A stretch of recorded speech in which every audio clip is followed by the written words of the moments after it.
Make my body go. Make our bodies higher and higher and higher. Hello everyone, bom dia meninos, tudo bom com vocês? Bom, vamos então dar prosseguimento, né?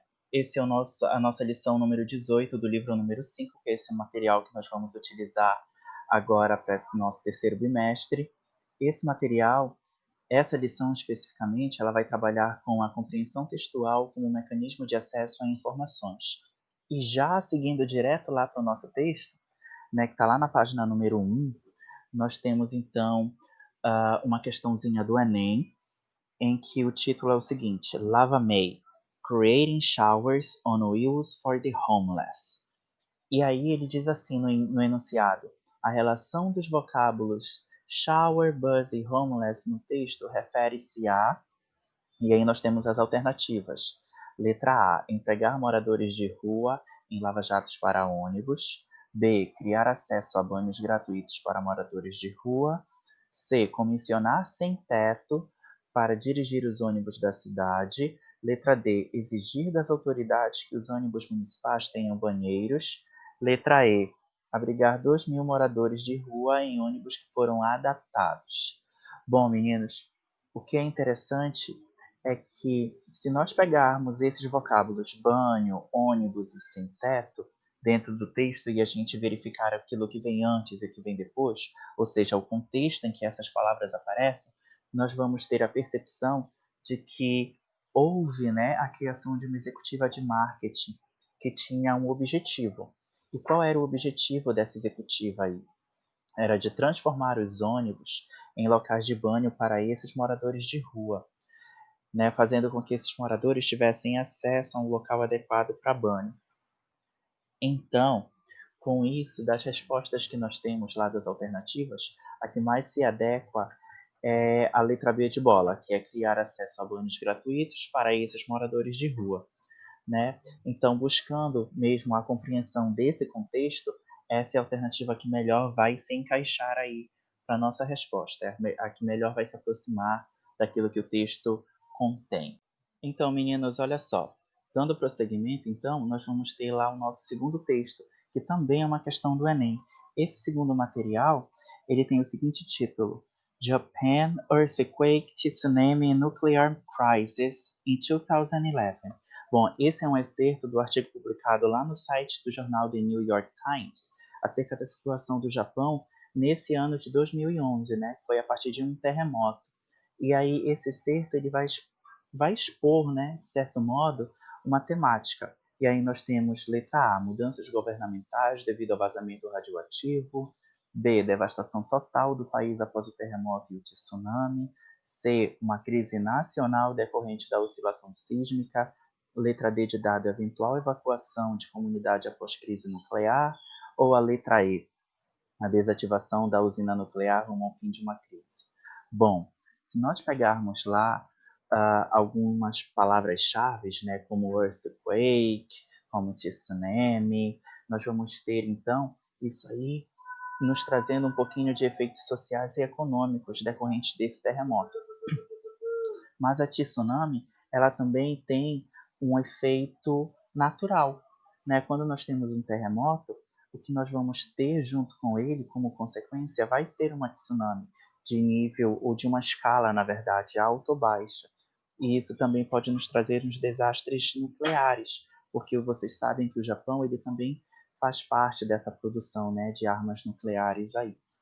Bom, esses não são os únicos elementos que nós vamos ter dentro do texto. Nós vamos ter também apresentados no texto as seguintes informações: que o Japão, durante décadas, ele passou e estava passando, na verdade, por uma estagnação econômica. E também vinha de uma população que estava envelhecendo já. A população jovem não era do mesmo quantitativo de uma população já adulta. Então, essa população estava envelhecendo, nós tínhamos nesse momento uma paralisia política e também aquela disputa, né, econômica entre a China e o Japão. Nós tínhamos a ascensão da China em meio aí a essa problemática. Fora tudo isso, como decorrência desse terremoto, nós tivemos também os desabrigados de Fukushima. E aí esses elementos todos, eles vão nos remeter à letra C de casa, que vai nos dizer que o Japão está passando por uma crise, e que essa crise é justamente decorrente dessa oscilação sísmica aí que ele passou, correto? Então, C de casa, a nossa segunda questão. Indo aí para a nossa terceira questão, nós vamos ter o texto ele diz assim no enunciado: ao discutir sobre a influência de animais de estimação no bem-estar do ser humano, a autora, a fim de fortalecer seus argumentos, utiliza palavras e expressões como research, a growing number of studies e several studies, com o objetivo de quê? Né? Então, olha só, todas as vezes em que nós usamos research e studies, essas palavras elas vão nos trazer notoriedade de benefícios científicos apresentados de fato aí a esse momento. E research, studies, que quer dizer pesquisa, estudos, também vai nos trazer essa ideia de cientificidade ao texto. E com isso, o autor ele vai buscar nos convencer, né, nós como leitores, sobre a relevância de tudo aquilo que é citado, porque, gente, é uma pesquisa, é um estudo, não é nada que veio da cabeça de alguém. Então, por isso, a resposta correta é a D de bola, que é convencer sobre os benefícios da adoção de animais de estimação para a saúde. Então, nós temos lá no texto vários elementos e a partir dessas palavras, essa é a resposta correta que nós temos.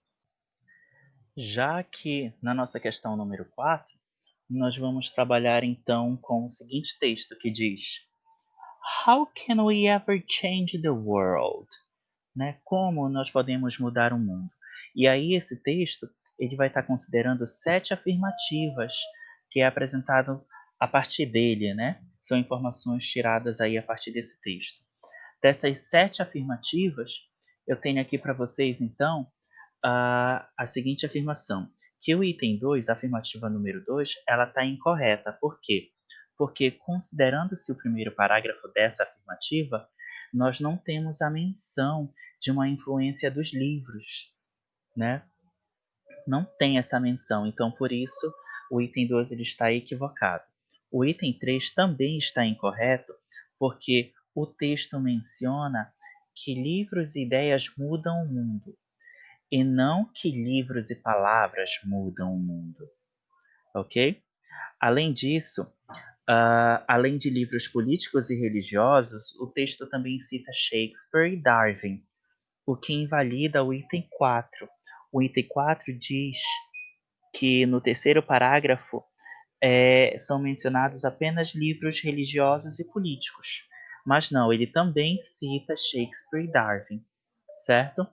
Não há menção também no texto de visões amplamente aceitas, assim como o verbo sim não expressa a mesma ideia enfática do termo believed utilizado no item 6, tornando então este item também incorreto.